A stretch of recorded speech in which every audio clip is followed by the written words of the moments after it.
speaking of golf, we've got Tanner's pick this week, which was, of course, the 2011 film Shame. Tell us about it. Dude, Shame is the story of Michael Fassbender. Michael Fassbender is a tall, handsome, rich, white European man, and inside him there are two wolves. One can get pussy very easily, and the other wants to goon. And the movie is just his struggle between those two aspects of himself. Fun fact, that was actually him pissing for real. That's good. I'm glad they could inject some realism into this movie. It was lacking that, quite frankly. Yeah. What are you talking about? Additional fun fact, I really thought he was going to fuck his sister. I did too. I was waiting for it. I'm shocked he didn't. Reading the description of the movie, I was also really hoping that was not the case. And then when it was that... Let's get to the rankings before we get into this war. I'll start. Personally, I gave this movie an A-. Jackson, where'd you put it? I'm at a flat B. Okay. You guys are so much higher than I am. I'm giving a C-. Oh my. Dude. Swapped ranks between Happy Gilmore. Yeah. Yeah.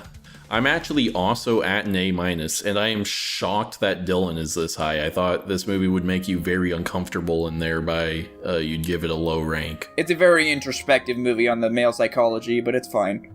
I agree.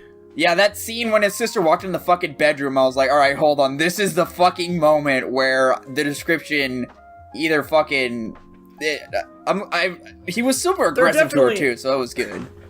They have a lot of really close personal shots, but like their face is like inches away, and that's obviously on purpose. I think this movie is actually, I'm just gonna go and say, I think the best quality of this movie is its cinematography. Probably, it's a very well shot movie. Yeah. It's very nice to look at for the most part. A lot of interesting angles and things. And they're very purposeful with a lot of their shots. I like the ones where he's very close and intimate with his sister. And I think they're trying to make you think that because they're putting you in the perspective of the guy. And I think they just want you to kind of you see what he's doing. You see how degenerate he is. And you think that he would do that. And I think they're just trying to really sell that point of like who he is. Thankfully, he doesn't give into that. And he does end up flip-flopping on his position with his sister. But... Yeah, this movie is very open to interpretation as to what exactly his thoughts and motives are. Personally, what I kind of walked away thinking was like, I imagined that he and his sister had sex at some point, like in their childhood or something, and he, in adulthood, is kind of traumatized by that, where he's kind of wrestling with like, it feels so fucked up, and because of that, but like he feels fucked up about it, but also he can't stop thinking about it, and so that's why he just is constantly getting sex with random other women, because he's trying to forget or like get his mind off the fact that he's like, fuck, did I enjoy having sex with my sister? Could be as well. That also would actually maybe lead credence to like why he got so angry with her sleeping with his boss. There's like maybe like a hint of jealousy in there as well that he doesn't want to like fully reflect on. Yeah, it could be that. Also, like, you know, she fucked his boss on his bed. Yeah, so. Yeah, it's still fucked up, but... I literally was watching that scene, like mouth agape, like, oh my god, what the fuck? Yeah, there's a lot of fucked up about... I definitely can see that being an avenue of thought process. However, I kind of was not. My like thought process though is a little I struggle to say pure because that's not at all what this movie is. But like I think he was more so angry because he knows what he's struggling with, and he thinks his sister is also his sister's probably also struggling with the same issue, and that could have just been because of how they were raised. So he knows how she thinks. And so he's trying to keep her from fucking up other people's lives because theirs is, and because he had the boss had a wife and a child, which we didn't find out till after that scene. But then also just like they just met, and his boss is being kind of a fucking scumbag. And then also, yeah, it was in his room on his bed. His life is being invaded. He has no privacy. He tries to go on a fucking run to like take his mind off of it, and he comes back. and everything is just like a mess, and he had his life, he had his privacy, he's dealing with his own issues. He doesn't want to have his sister and her baggage as part of his issues, because now she's living under his roof, and she can't like seem to handle her own problems. But like, and all she wants to do is like connect and talk and be a family. But like, he's dealing with so much shit, he's not hearing that or seeing that, so it's causing a disconnect between them, which causes the rift. And you know, it's his own personal like psyche that's like really the make or break point in a lot of the decisions and a lot of the circumstances that happen throughout this movie. So I could fucking go on forever, but I'd be sitting here talking forever, so I'll take a break for now and let you guys go, and if I feel the need to jump in, I will. I just kind of feel like this film is exactly what both Tanner and Dylan thought Midnight Cowboy was, where it is just kind of like a dude who's fucking, and not a whole lot else happens. It's a character study. It's a slow-paced, introspective character study. About yeah, but I didn't really where like the characters, the problem. Alas, then. It makes sense why you didn't like the movie very much. Yeah. Personally, I think my biggest drawback with this film, because I think the acting is well done. I think it's an interesting concept, but the pacing is just insanely fucking slow. It's so fucking slow. Oh my god. They have a lot of just like really long takes where not much is going on. Which, you know, this is a character study. It's giving us a lot of time with the character and very personal solo settings and things. I get what the vision is. It definitely took me out of it a little bit, though. I kind of was just fucking bored for a lot of the movie. Yeah. Unfortunately, I do see the artistic value of all of this. I do think it's a well-made film for the most part, but yeah, definitely didn't grip me as much as I would have liked if it was a bit tighter. Yeah, just like a fucking 4-minute scene of Sissy singing, and it's like, did we need to hear the entire song? I don't fucking care.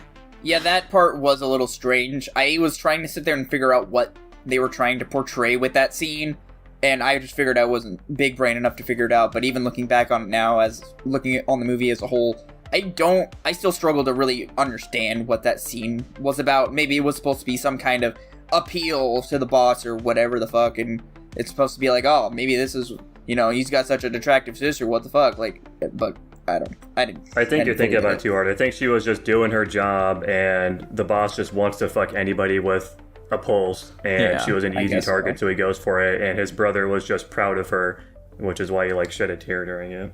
Yeah.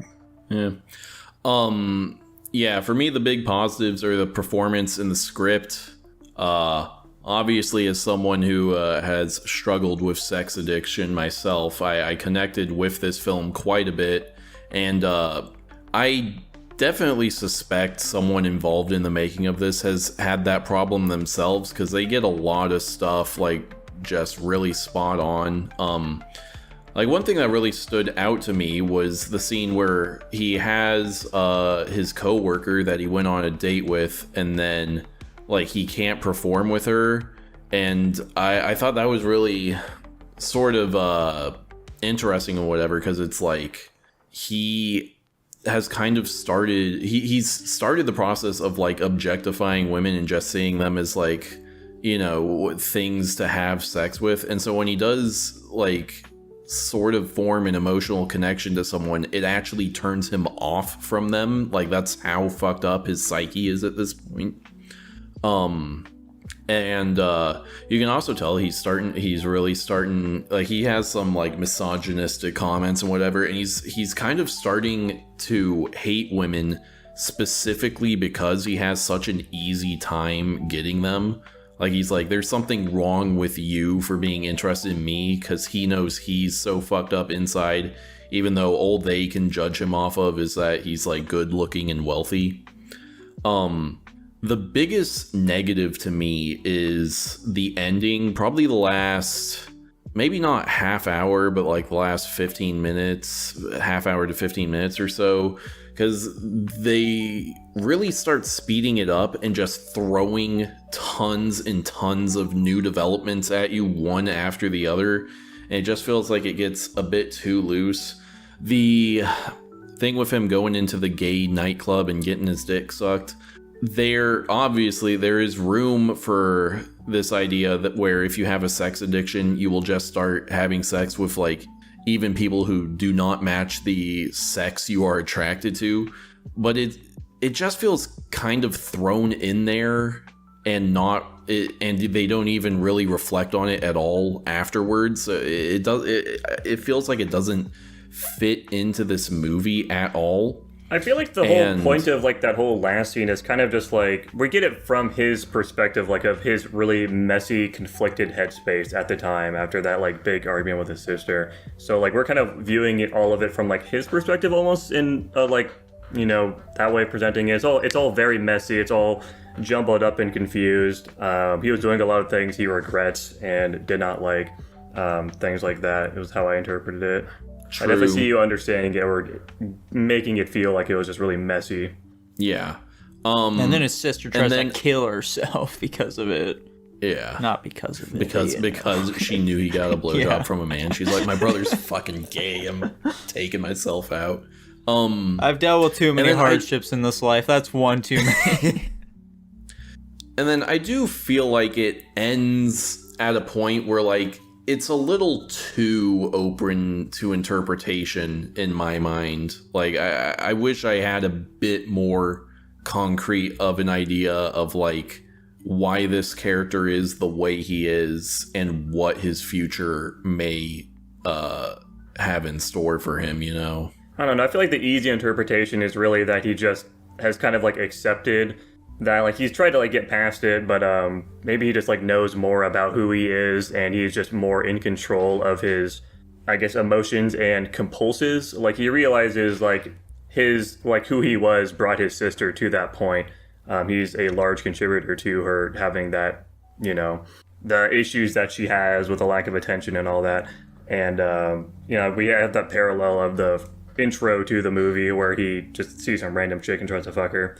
And this time he does the same thing, except he doesn't go for it. And I think that's really just trying to represent that he has improved as a person. You know, we saw him throwing away all that shit, as the movie suggests. He's ashamed of himself. And I think it's really just trying to say that he's just working on himself and he's getting better with his addiction. Yeah. He can control it more. Personally, I kind of interpreted that ending as them fading to black before he made up his mind on what he was going to do. Like, to me, it didn't seem like it was, no, he's decided not to pursue this woman. To each their own. Personally, so I'm gonna try to speed through this because Tanner covered a lot of it. The scene with the intimate, you know, coworker, yeah, I kind of see it the same way where it's, I probably didn't, you know, dive as introspectively as you did, but because in psychology, there's many forms of love, and he is just incapable of feeling the romantic kind of love that allows for passionate, you know, sex, because obviously in that moment he wasn't able to have it. But then we see him immediately afterward, he hires a fucking prostitute, and then, you know, has sex with her. So it's just like he realizes he's unable to become emotionally, romantically attracted to somebody because he's kind of deadened that for himself. And just going on, like, he's on the train, he's going home, and the end of the movie kind of turns into this almost like a death spiral. Not the movie itself, but like he's kind of falling down this spiral where it's just like it's just going further and further downward. And you're like, yeah, he is seeking out, you know, forms of pleasure wherever he can get it, because eventually that's where the degenerative mind goes. It doesn't matter how you get it, as long as you get it, your brain is satisfied. And then he's on the train home, and then the train stops and it's like an emergency. And then it's kind of like a callback to when his sister first showed up and she was like fucking around and she was like standing at the edge of the train platform. So then your mind's like, oh shit, they just had a fight. They're all like, all they have is each other. She's all fucked up. Did she fucking jump in front of the train and kill herself? So then that also triggers the thought in his mind, and he starts booking it home after he calls her, sorry. And then, you know, fucking finds her in the bathroom. And then it turns into like, she's fine, she's rested, but like, all before that, he was doing things to only please himself, and like, you know, he's trying to like, you know, hit like a dopamine rush, like one after the other. He's just trying to find things that satisfy himself. And then, you know, to the end of the movie, after we see his sister recovering in the hospital and they talk, you know, they're kind of making up. He cares for her like passionately, like they are family, they are all they have. And he realizes the ending was different to me, where it could be left open to interpretation. I'm not going to deny that, but to me, what the ending said to me was, you are going to allow pleasure and debauchery and XYZ come between, like, if he was, like, any more late, if he had chased after that woman on the train, he probably would have missed his sister and she would have died. So I think it's at that moment he realized, like, hey, if I continue to let my emotions and my lust and all this shit, like, control my life, I'm gonna miss out on the actual precious things in life, like family and all that kinds of things.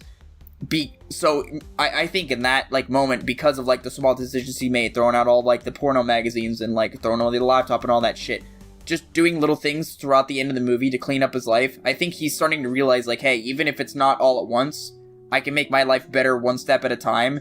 And if I don't, shit like my sister killing herself and actually dying is what's going to be the consequence of my actions. So that's what I got out of the ending, at least. Yeah, I'm satisfied. Unlike Michael Fassbender in Shame, he could never be satisfied. Alright, I'll fucking bump up my rank, alright. I feel like I was a little too mean. I'll give it a C. Okay. I'm sticking at my B. I'm gonna stick with my A-. Radical. And that lands it at a B flat overall. How exciting. Whoa. Truly. The rare artsy film that Tanner enjoyed.